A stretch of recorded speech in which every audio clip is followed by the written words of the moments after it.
All right. I want Mason to include that. From Rixie, this is Frameform. Hello, it's another Wednesday. Welcome back to Frameform. And it's another music video episode. So I'm so stoked. Yeah. And we're back with another one because we can't get enough of music videos. But today we're going to be talking about specifically just one band and their music videos. And yeah, today it's all about OK Go. Last time we each brought forward a music video that we really loved and wanted to deep dive, but holy smokes, like we can go so in depth in those conversations that we decided the best option for this season would be to just pick a focus. And Hannah actually suggested OK Go because they are such an influential type of music video maker, and their music videos certainly launched their fame and their career.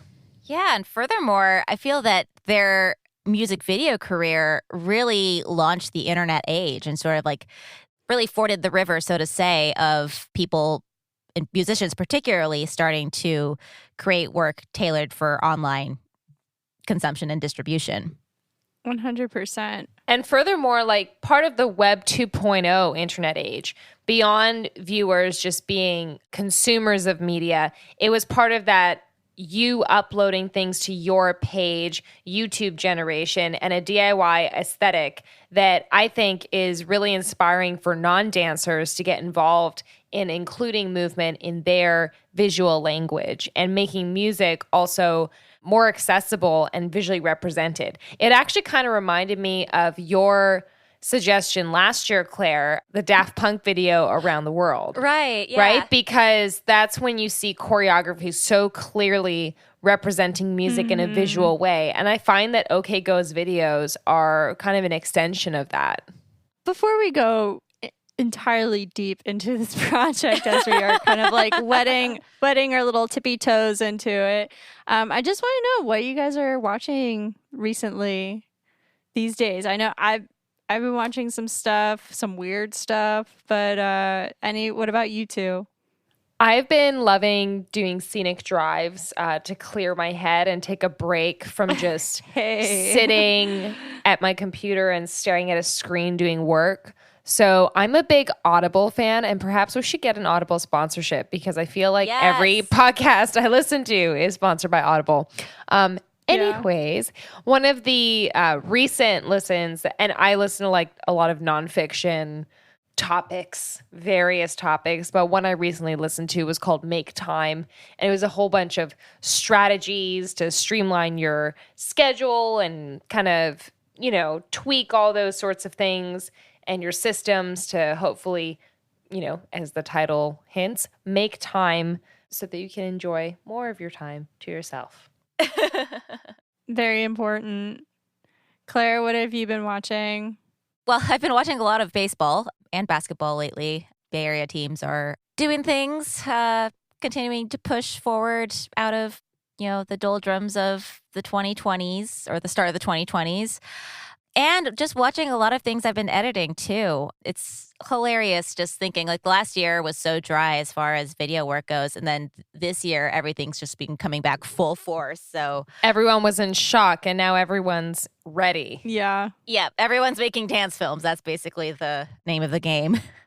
Creative quarantine is now in full session. Or no, creative quarantine is now in production mode. Yes. Don't you all feel like if you were in the screen dance or the dance film realm, you were way ahead of the curve on this stuff?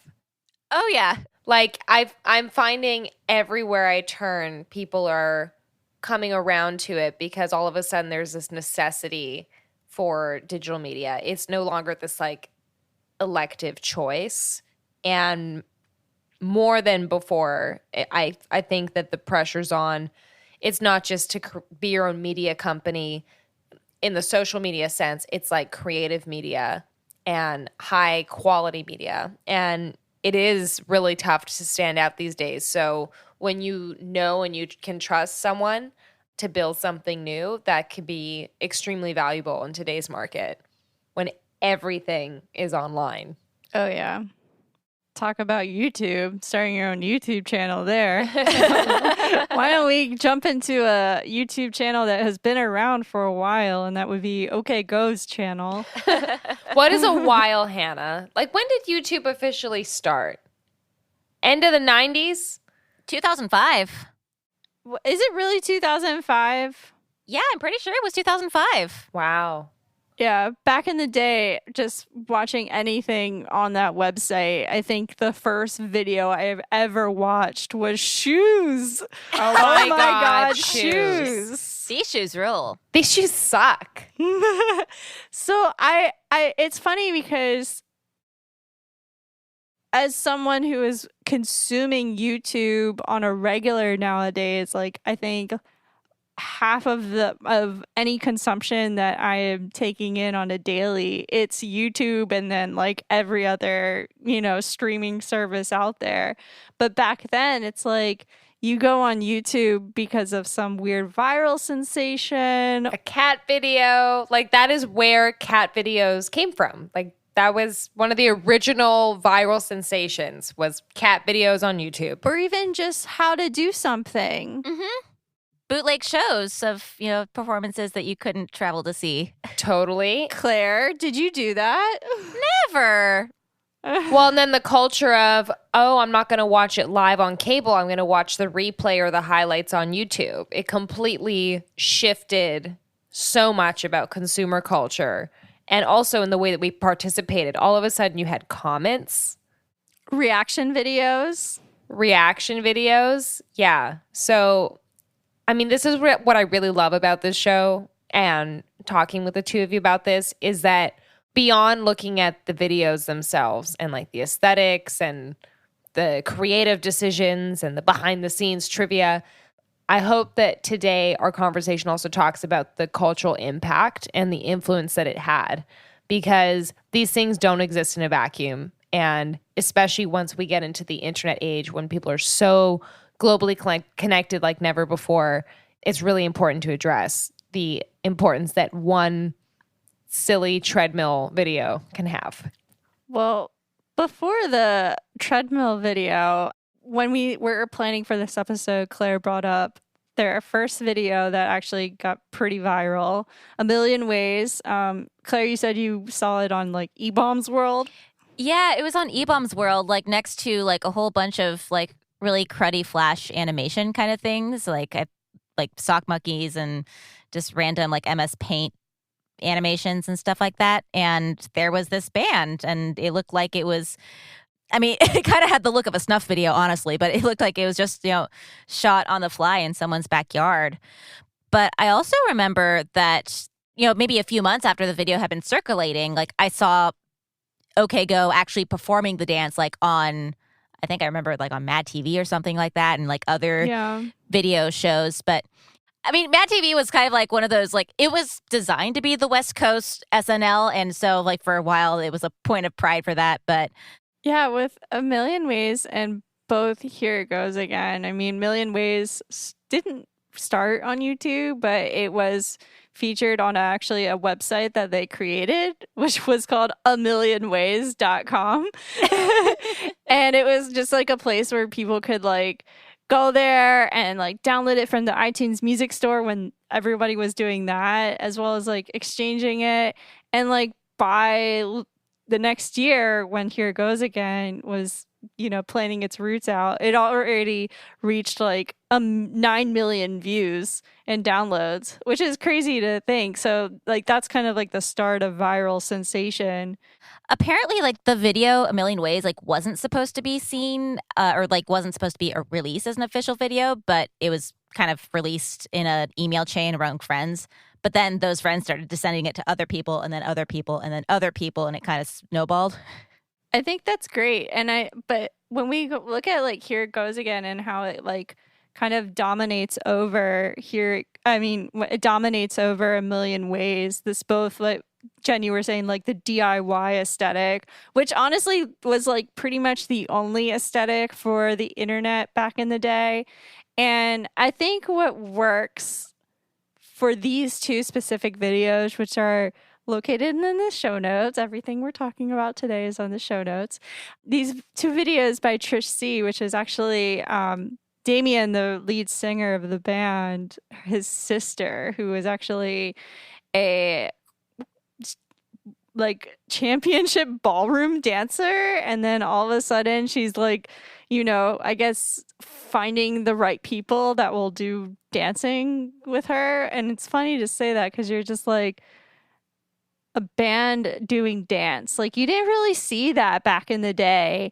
You know, you saw, when you think of rock music, you're thinking of just like cool factor and like in a basement or like outside at a concert. And this is like totally opposite. These guys are not going to pull that off. That's the thing. And that is why it works. When the vibe I get from this video, like especially this first one, is I'm thinking, is this like the groomsmen and they're doing an engagement video for the bride? It's like a flash mob.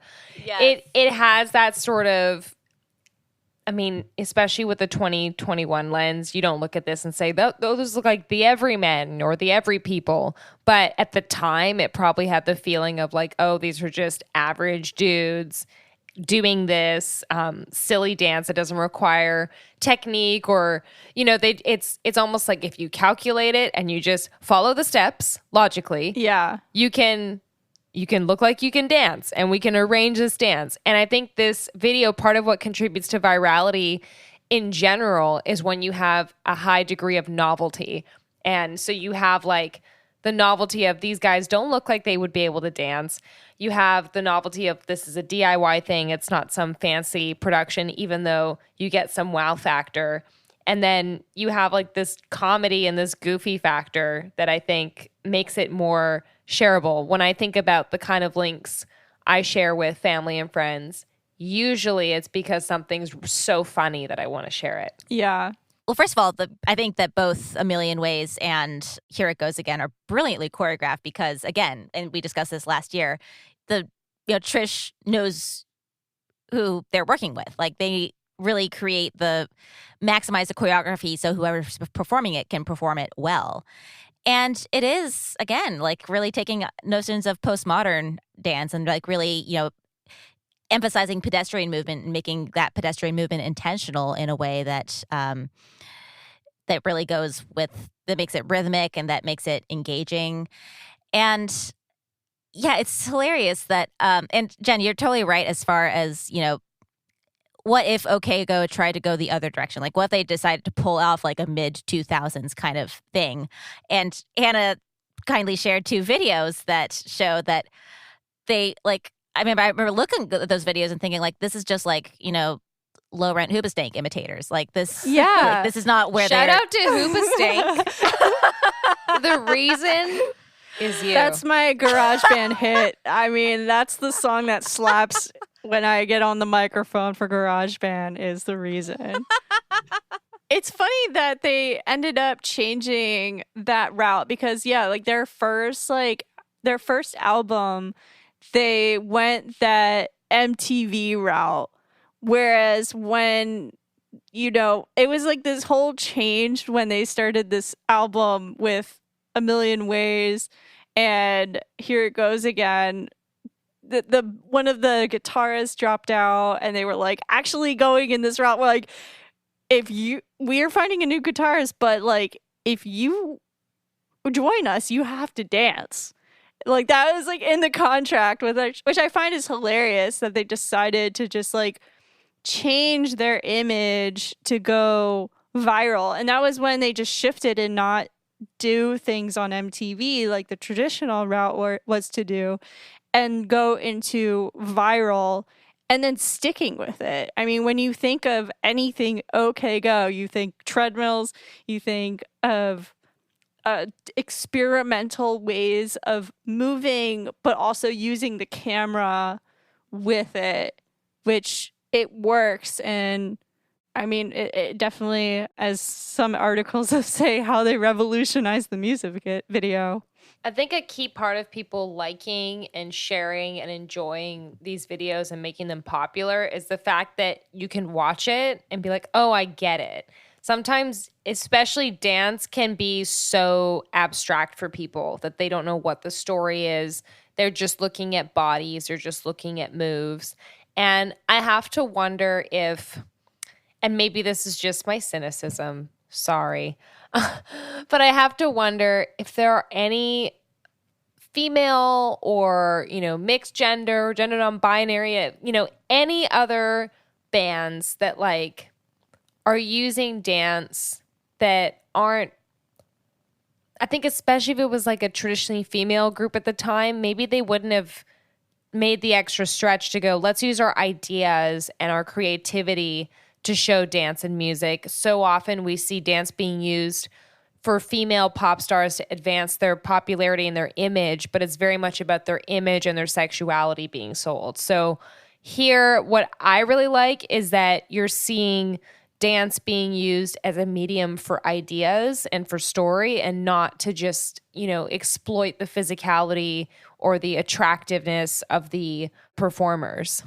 And it doesn't skirt the fact that the dance that they're doing is really hard. And at times it looks like they actually do have a hard time doing it. Like there are even moments in Here It Goes Again, like where like you can see that some of the guys are looking down, making sure they hit a mark. There's, some timing miscues, but that also adds to the appeal that this is like, these aren't like superhuman bodies, like, putting on these physical feats. These are people really trying to, they have a goal. Anyone can see that goal and they're trying to hit that goal. And I think that that's also part of the appeal of these videos as well. I just imagine in some of these music videos that Trish is like standing in the front, kind of being that dance teacher in the wings and just doing the moves with them. Like, you got this. And it's like, if there's that moment of forgetting it, they just like pose with them. I mean, I do love that reveal of error in the work that they do. And none of them are actually trained dancers. I mean, it's all just Trish Sie helping them out and making them look good. And it's funny because I've looked so hard on the internet just to figure out like what got them to dance. And it seemed like they were always dancing kind of people, but never do they say that, I wanted to do this. I mean, they have ideas to make these videos happen in real life, but I think they're just trying to get the message of connecting that whole aesthetic of why music videos were made in the first place, is connecting image with idea with sound. And in their moving into dance, in a way, they became more legitimate dancers, and choreography became a very important part of their identity as a group and their artistry. And by the time it's 2013, they're doing collaborations with Pilobolus, which are a serious dance company, and they create these amazing visual distortions. I've actually seen them live, and it's like exactly as you would imagine, but just even more mind-blowing because it's happening right in front of you. And, they go from being these silly dudes in, vests and looking, as I said, like groomsmen, to wearing unitards and being all in with this like under the ground camera and making all these weird distorted shapes like real professional movers and in the company of professional movers. Yeah, what's really interesting about Pilobolus and All Is Lost music video, working with American Dance Festival, I've always had to do like the supercut for all the dance performances that are coming to play, and it's always Pilobolus as part of that big list. And so I've become a little bit familiar with mostly their supercut, but I am familiar with their music. With their movement, and it's just funny to watch this in a different light before seeing it way back when the video just came out.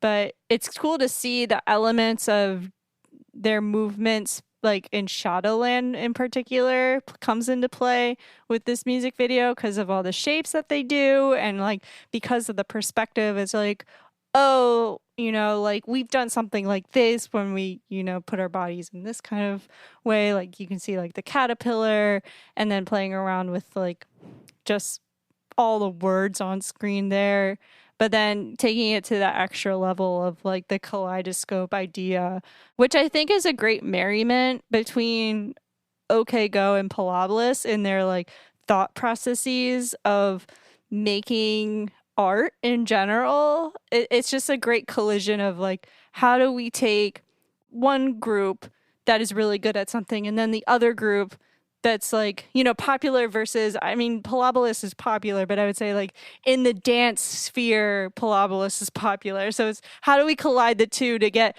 maybe more people even interested? And I mean, that's the whole reason why I'm in this kind of field in the first place, is doing that. So it's really cool to see that something like that actually happened. Absolutely. And I mean, it's hilarious watching that video, All Is Lost, now, and sort of in the age of Zoom screens, and seeing how many people, I mean, just thinking of that Tao video where we had like the illusion of people falling, and it's really, playing with, as you said, like playing with perspective and playing with expectation of, even when you've oriented yourself to a low angle like that, or like to a below ground angle like that, like kind of seeing what kind of surprises pop out like that. But it's interesting thinking about the collaboration here and thinking about the areas that OK Go comes from, and thinking that they really did come from the music world. And quite frankly, to this day, and maybe it's because I, read way too much Pitchfork in my college days, but they were not really a lauded band as musicians. Respect, like the music itself is very predictable. It's very much, I mean, I could call it boilerplate alt rock, but the fact is, like, they've really emerged as hybrid artists, and like the form they're creating really is they're really an interdisciplinary group at this point. And I think that it really serves them as well. Just, I wouldn't be surprised if they conceive of the visual as when they come up with the music at this point. And I think that the internet landscape's certainly better for that. You're so right, though. And I think that this is a great example of people's strengths really being in their intersection of talents. And that's part of why the three of us are here, as Hannah said. It's something that, especially today when there's so much exposure to so many amazing creative people, there's always going to be someone who's more skilled or more creative or better at any number of things that you look at, right? So I think that when we see a unique combination come together, and there's a level of predictability and consistency, that can have a really high success rate with audiences, especially a popular audience, when it's something that, as we've described pretty well so far, I think has a really wide range. I mean, another audience that has enjoyed OK Go's music videos, and there's different articles about this that we've linked in the show notes, are teachers, because you can show math and science principles visually. And I, as a teacher, part of my getting into teaching was to focus on media, but I think even just teachers that are teaching any other subject, that's a really fun day when, yay, we're going to watch a movie. Like, it's good to have these visual things to share, especially in a COVID and post-COVID classroom. So I wonder if OK Go is going to continue to live on even more than other sort of dance video or music video projects, simply because they have this practical application as well. I think the intersection, like you were saying, John, about like putting, I guess, like math or just any kind of educational aspect into their stuff, which I think plays a huge factor into their later works. I mean, going back to one of their music videos, End Love, which it takes slow motion camera over the course of 24 hours, and they are dancing in it, and they're also moving fairly slowly, yet in the music video it's all time lapse exactly going on with the music, which I think is definitely kind of like, all right, how long do we need to expand this song to get it to a point of it's going to sound normal or even look normal to the viewer? And that's definitely, you got to put some plus minus division times PEMDAS kind of, equation to plug that in. And I think with that video in particular, it works very well. I mean, just trying to even come up with the movement for that. And there's a lot of timing changes. I mean, within not even a whole minute in the beginning of the song, Massive credit to whoever had to cut that track to, accommodate all those ideas. Like, do we, slow it down, to 5%. Now we speed it up. And then, now we, now it's hyperspeed and something like that. Credit to whoever that sound engineer had to do that. Or even just organizing the amount of people, like towards the very end of that video, there's like a bunch of people in the park and they're walking in a circle and they're walking very slowly. And the band itself is just like standing in the middle of it, just trying to time that up to make it go with the music perfectly. And it also choreograph a duck, train they have like a goose in the middle of the band that I don't think is just random. I think that's an actual duck that they had to, like, hey, you guys stand here, and I mean, you're just here to do that. But I mean, it's it's absurd and oddly absurd how they put this kind of choreography together in the span of 24 plus hours. Absolutely. And like the level of presence you have to maintain that, and like it's not only the level of buy-in, but like the level of presence you have to maintain that, and even like the presence that you have to have in your entire body to make that believable when it's sped up too. So that really does show that the band, and I mean both as I guess musicians and visual artists at this point, are really honed performers too. And that's quite rare. Like, unless you're the Nationals singing like 6 hours straight at MoMA or whatever, no other band I can really think of would have that kind of presence sustained for that long. Well, and OK Go also has a clear visual and sonic identity as well. I feel like within a few seconds, you know who you're watching. Like, once you've seen one video, you can kind of sniff out the rest. Like, you have a sense of it.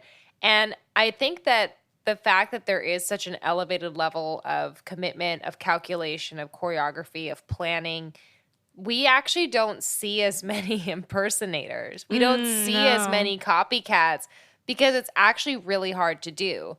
But I do think that as we are in this time where so many consumers are also creators, and especially kids are growing up with it, like part of why a lot of things are intuitive for me on a computer now is that I used to do them manually on like Microsoft Paint and Microsoft Office. And, like I used to code, right? So drag and drop's easy, right? So it's whatever you grow up exposed to becomes second nature for you. And I feel like, especially the level that the tricks we're seeing on a platform like TikTok and like the editing that's available on phone apps now, I think that we're going to see a lot more like this going forward, especially as people are trying to differentiate themselves. With viral hits, I mean, one thing that I consistently notice, including in OK Go's catalog, is synchronicity.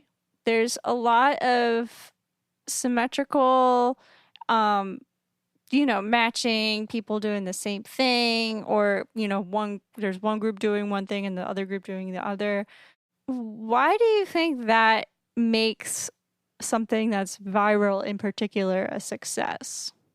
There's this show on Netflix called Abstract, and I don't remember if it was Abstract or there was another show where it's something that it's talking about how the human brain is satisfied by aesthetic beauty and symmetry And, that show's not the only place that cites it, but that's just the first thing I thought of. And we'll link it in the show notes once I figure out what it is.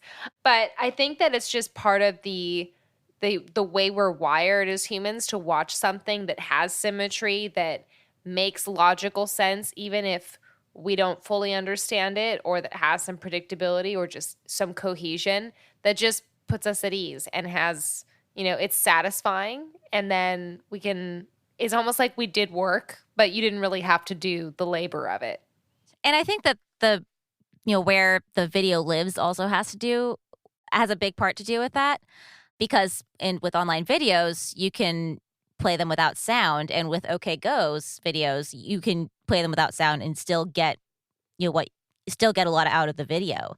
And it's sort of like what we were saying last year with the music videos episode, in that the video really is a great visual representation of what is being played, or whatever sound is being played, and you can still get a good idea of that through watching it without the sound. As they say, or as we were saying, OK Go as hybrid artists, which it gives it a slight... Not failed musicians. Not... Stop thinking that. It's like slight negative connotation, but... Hybrid artists. Hybrid artists. I mean, they are thinking about the frame, which, I mean, as we all are editors and dancers and everything else, or we could call ourselves hybrid artists. True that. But I mean, it really is hard to kind of fill the space and figure out how to make the frame, as I even move my hands, how we can make that entertaining, even with all the flashiness. I mean, all of their music videos have used color, and just, how do we even fill the frame with color? And with the beginning two videos with A Million Ways and Here It Goes Again, I mean, that's during also the time of like the hipster aesthetic, and a lot of mumblecore was coming out, including, Juno was, even the precursor of that, even making it into bigger theaters. But just even like using that as a trend, that style was, even adding more to the quirkiness of what indie cinema was as well. And I mean, we could also say Love too, with like the height of American Apparel, basically, with its, the iconic sweatshirts. I mean, it goes down to the clothing, their costumes too, of just playing into that. I mean, Pilobolus, we can just say that's even just their costumes is considered Pilobolus.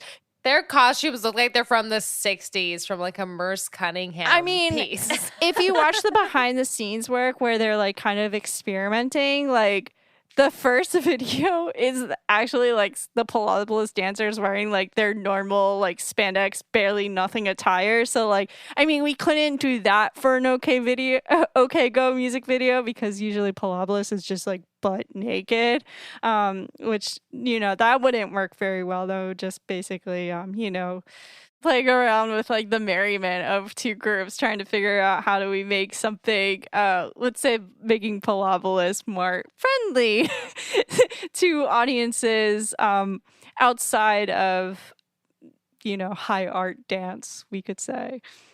Actually, correct me if I'm wrong. Was that the Pilobolus video originally an interactive video? It was. Yes. So that was, I mean, I don't know much about HTML5, but I mean, it's not, I wish that the site actually still existed, because when I was doing my research, I was trying to find it so I can actually interact. And that was also a big thing for that time, even with independent film as well, trying to figure out how do we, give the viewer a choice to decide what is next, I feel like there's been so many different branches when it comes to interactive media. Like you have your VR, you have your AR, you have like your click around 360 videos. And it's almost as if people go down that lane and try to create a project and then it doesn't take off. And then everyone just kind of does like a 2-point turn, goes in the other direction. And it's like, oh, no, we're just going to keep making like normal videos again. So sometimes when you choose to try this novel or this new technology, it ends up really dating your project and actually rendering it like people unable to actually watch it in that format. It's cool, but it's not always the most, it might freeze you in time. So that if that's something you want to do, great. If that's not what you're going for, pick a more timeless medium. One of my favorite quotes with regards to new media is assume what you're using is already obsolete and then use it. And yeah, it's sad because like I do remember a lot of interactive projects from the late 2000s, early 2010s that I just can't find anymore. Like I was just thinking about that Arcade Fire video that was the the interactive video that had you like write your name on a wall kind of thing. And I thought like this is actually like a very recent piece of digital media history that's now lost to the internet ether. Now, as we've looked at these films and now we're talking about like aged media and all of that, would we say that these films could be timeless or not timeless? Because they're all very different. I mean, I think OK Go's, all of their music videos are very different and sometimes are playing with technology at that time. But would you say that these are long-lasting, timeless videos, or they are videos that, are getting a little stale? I think they demonstrate some timeless principles and some ideas going back to like the math and the science and just visually showing music. But aesthetically, they are so dated. And I think that is, to me, and I think that is part of what makes them so iconic as well, is like, if you want to time travel to the early 2000s, watch these videos because the fashion is there. One of my favorite professors of all time, the late Dr. Mark Harris, he said that movies say more about the time in which they were made than the time in which they're set. And these are set whenever, right? They're not trying to be set in any particular time, but they really do look like a time capsule, not just of visually what outfits looked like at that time or what camera technology yielded at that time visually, but also what internet culture rewarded and propelled forward. Because I do think that they're, as hybrid artists, they really did follow what was successful for them. And I think that's why we'll still be talking about them years from now. Absolutely. Absolutely. And I think the more low budget their videos are, I think the more timeless they are as well. And I mean, there's such an endearing quality about, just picking up regular household items or like just getting together with friends and just making something. And I think that just that idea of itself is a timeless one. Well, I sure love getting together every Wednesday and making this Frameform show with you two. So timeless. Same here. Timeless. Well, friends, OK Go along to the show notes to check out all this wealthy information. Hannah. That we have given you to take a look at that. But other than that, OK Go. We're going to OK Go along out of here. And we will see y'all next week.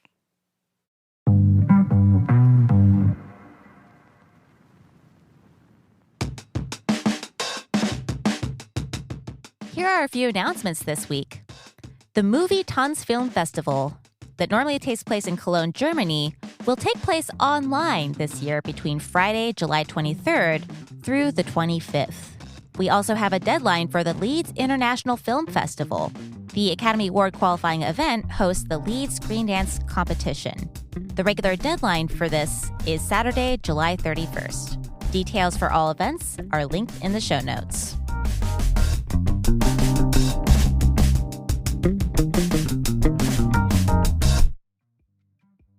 So remember episode 1, we did our location episode on warehouses. We did an audience poll that week as well to decide if we were going to talk about a water location or a desert location. So next week, you'll find out what you voted on and what we discussed.